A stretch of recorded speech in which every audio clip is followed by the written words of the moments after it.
Student, आज हम आपके लिए लेके आए हैं विषय हिंदी कक्षा 12वीं का प्रश्न पत्र। समय होगा 3 घंटे और पूर्णांक है 100। ये कुछ निर्देश दिए हुए हैं जो कि कोई भी नहीं पढ़ता है। चलिए इनको अवॉइड करते हुए हम चलते हैं हमारे फर्स्ट क्वेश्चन की तरफ। तो हमारा पहला प्रश्न है, निम्नलिखित रिक्त स्थानों की पूर्ति करनी है।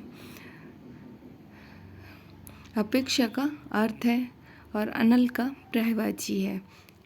इन सभी प्रश्नों के आंसर हम दिखाएंगे आपको सबसे लास्ट में। तब तक आप सारे क्वेश्चन देखिए और हमारे वीडियो को पूरा देखते रहिए।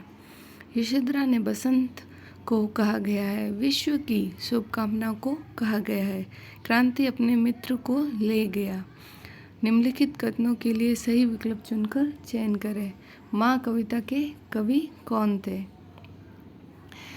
जिसमें प्रथम पद संख्यावाची विशेषण तथा दूसरा पद विशेष्य हो उसे कहते हैं। द्वंद्व समाज का उदाहरण है। हिंदी गद्य साहित्य के जनक माने जाते हैं। राष्ट्रीय चेतना का प्रकटीकरण किस कविता में हुआ?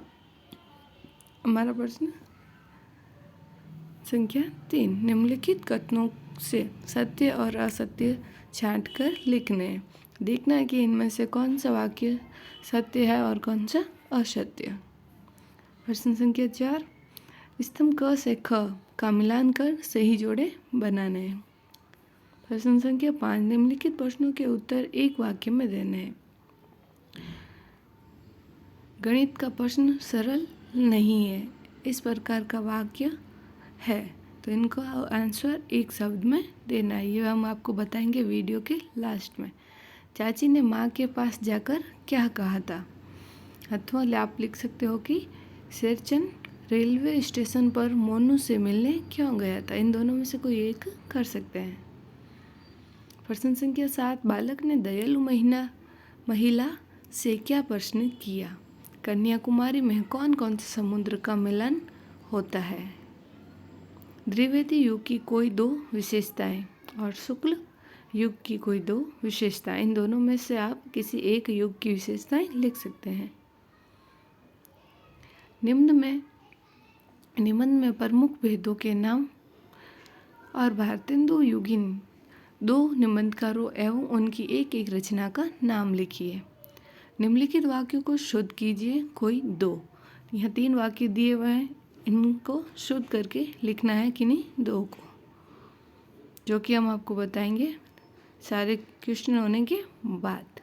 निर्देशानुसार वाक्य बदलिए। यहाँ भी 3 दिए हुए हैं, इनमें से किन्हीं 2 को करना है।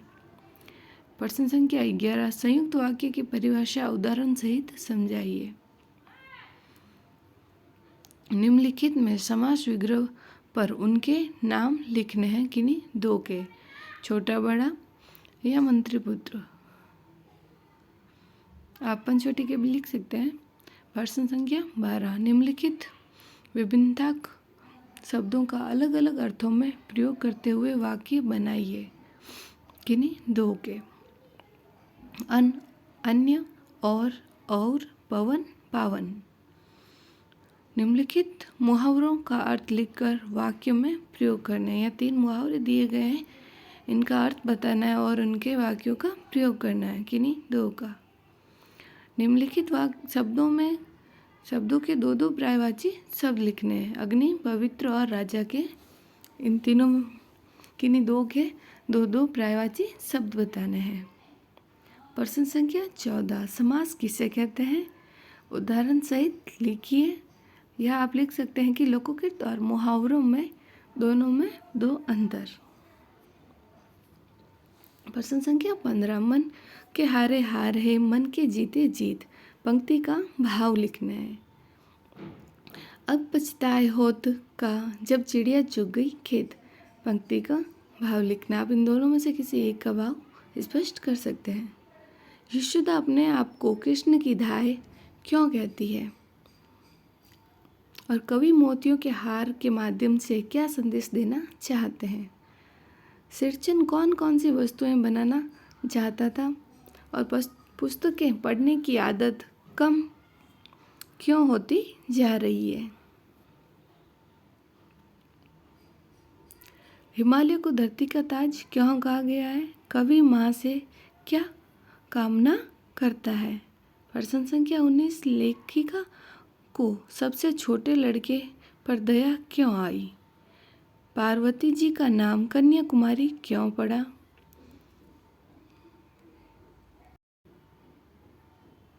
प्रश्न संख्या 20, लोग भरम हमें पे कवे करे तोते नीचे नेन पंक्ति का आशय स्पष्ट करना है। रहीम ने सच्चा मित्र किसे कहा है? प्रश्न संख्या 21, गांधी जी का आदि शिक्षा से क्या अभिप्राय है?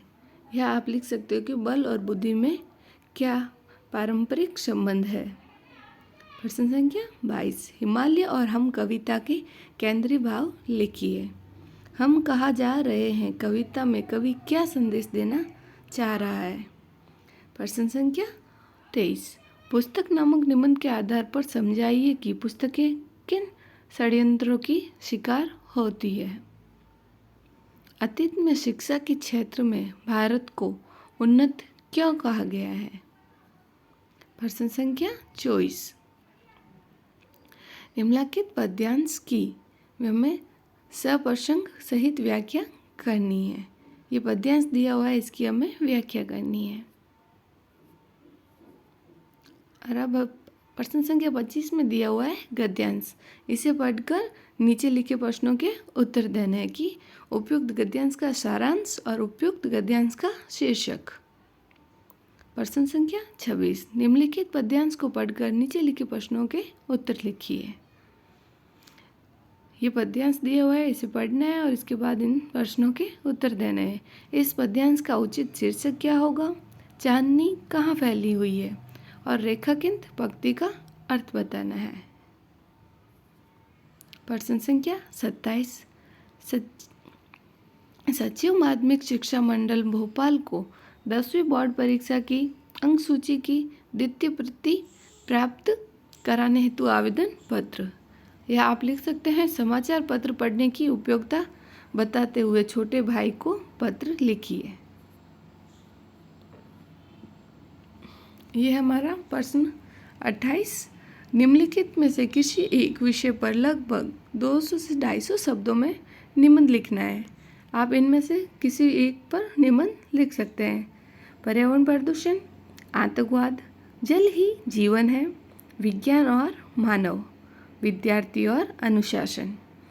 उपयुक्त निबंध विषयों में से किसी एक की रूपरेखा लिखनी है।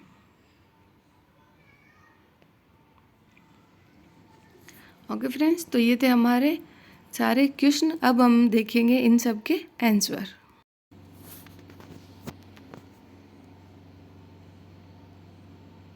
तो ये दिए गए हैं हमारे पहले प्रश्न जो था उन सब के आंसर, और ये प्रत्येक सही उत्तर पर 1 अंक और कुल है 5। अगर आप सारे सही करोगे तो 5 नंबर आपको पूरे मिलेंगे। ये सेकंड क्वेश्चन जिनके सारे आंसर। थर्ड क्वेश्चन जिसे हमें सत्य और असत्य का चयन करना था, उसमें पहला वाक्य सत्य है और लास्ट के दोनों असत्य।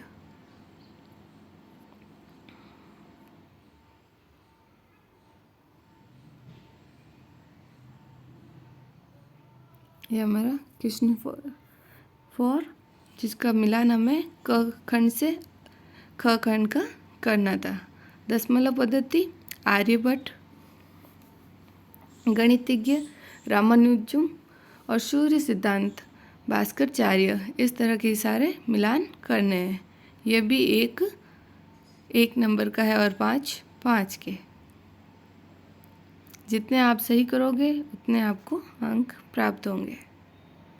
ये क्वेश्चन प्रश्न संख्या 5 के आंसर है। एक वाक्य में उत्तर देना था।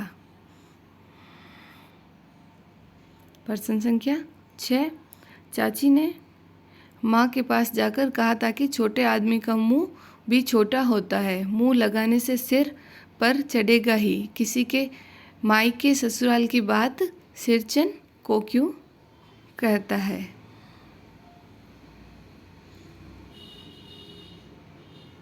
अगर आप सैम ऐसा कैसा लिखेंगे तो आपको 2 अंक पूरे प्राप्त होंगे। क्वेश्चन अथवा में भी दिए हुए हैं, उन दोनों के ही आंसर आपको यहाँ पे दिखाई देंगे। जो आपको याद हो, जो अच्छा लगे वो आप लिख सकते हैं। ये हमारे प्रश्न संख्या 7 का आंसर।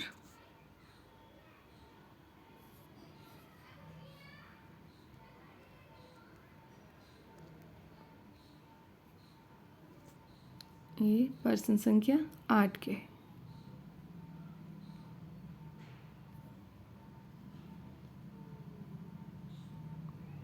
निबंध के प्रमुख भेद, तो ये आंसर यहाँ दिए गए हैं आपको।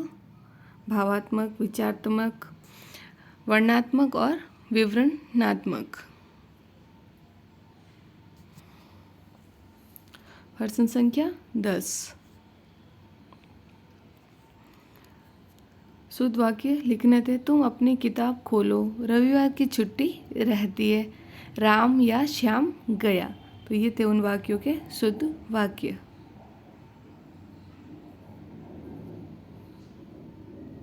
प्रश्न संख्या 11 का आंसर कि जिस वाक्य में एक से अधिक मुख्य उपवाक्य हो उसे संयुक्त वाक्य कहते हैं। जैसे मैं रोटी खाकर लेटा ही ताकि पेट में दर्द होने लगा।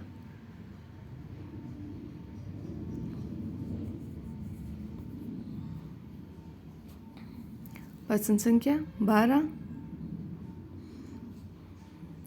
अन्न धान्य। पृथ्वी अन्न से परिपूर्ण है। अन्न यानी कि दूसरा। गंगा का अन्य नाम भागीरथी है। और यानी कि दिशा। श्याम पूर्व की ओर गया। और यानी अन्य। राम और श्याम घूमने गए। तो ये इस तरह के क्वेश्चन है। प्रश्न संख्या 12 के आंसर। वो मुहावरे। कलई खुल जाना, वेद खुल जाना। प्रयोग, झूठ बोलने वालों की कलई खुल जाती है। ये प्रश्न संख्या 12 के जो अथवा में थे उनके आंसर। अब हम देखते हैं प्रश्न संख्या 13, जिसमें हमें पर्यायवाची शब्द लिखने थे। तो अग्नि का हो जाएगा अनल, आग। पर्वत का और ये राजा के जो अथवा में दिए हुए थे ये उनके आंसर। प्रश्न संख्या 14, मुहावरा और लोकोक्तियाँ। दो से अधिक शब्द को जोड़कर जो नया शब्द बनता है उसे समासिक पद कहते हैं और उनके मेल को समास कहते हैं।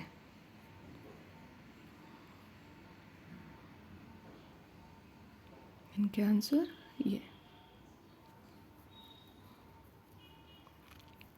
मुहावरा अपने अर्थ से भिन्न कोई विशेष अर्थ को प्रकट करता है और लोकोक्तिया का अर्थ किसी के द्वारा कही गई बात होती है। मुहावरे भाषा में श्रृंगार करने का काम करते हैं। लोकोक्तिया केवल कहावत के रूप में प्रयोग होती है। प्रश्न संख्या 15, मन के हारे हार है, मन के जीते जीत। इसकी यहाँ पे पूरी व्याख्या की गई है।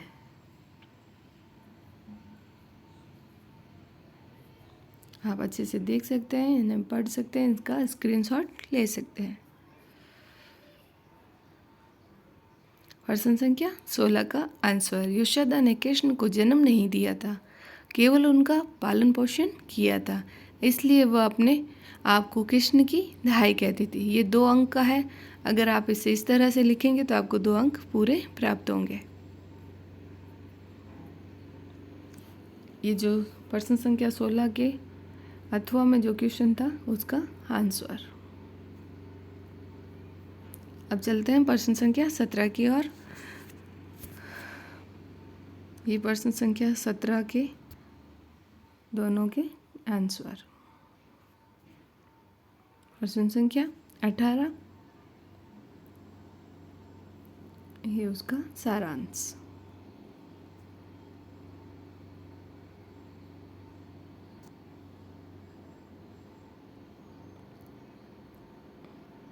ये प्रश्न संख्या 18 के अथवा में दिए गए क्वेश्चन का आंसर। प्रश्न संख्या 19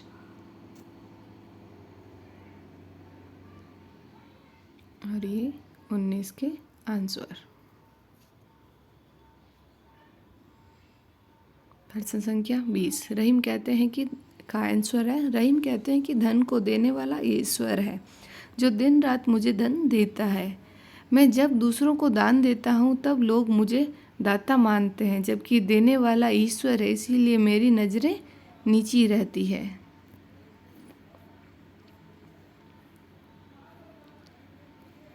प्रश्न संख्या 21 का ये सारांश है, देख सकते हैं आप लोग। और प्रश्न संख्या 22 का ये जो अथवा में दिया हुआ उसका आंसर। ये प्रश्न संख्या 23 के दोनों प्रश्नों का आंसर। पद्यांश की संदर्भ एवं प्रसंग रहित व्याख्या। पाठ का नाम सूर से बालकृष्ण, कवि का नाम सूरदास। यह है प्रसंग और ये उसकी पूरी व्याख्या।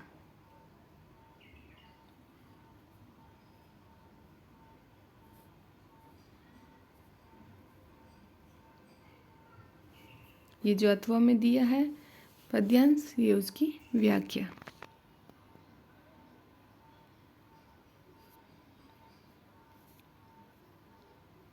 प्रश्न संख्या 25 का सारांश है।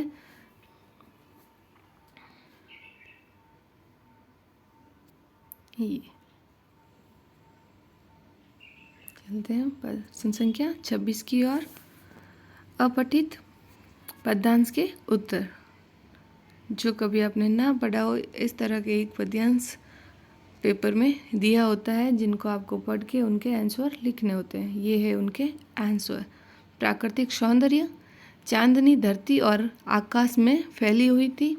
हरी घास के हिलने से ऐसा लगता है कि धरती भी अपनी खुशी प्रकट कर रही है। ये एक 5 नंबर का है। जो पत्र लिखना था ये है वो पत्र। पत्र में सबसे पहले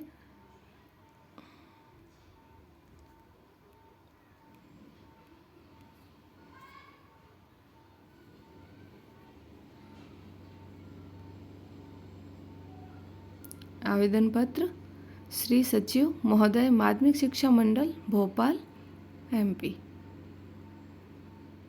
उसके बाद लिखा जाता है विषय, जो कि यहाँ लिखा हुआ है, आप अच्छे से देख सकते हैं।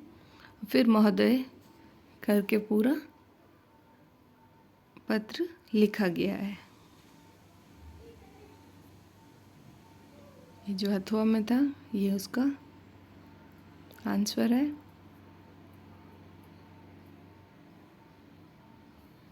और इसमें निबंध लिखा गया है पर्यावरण प्रदूषण पर।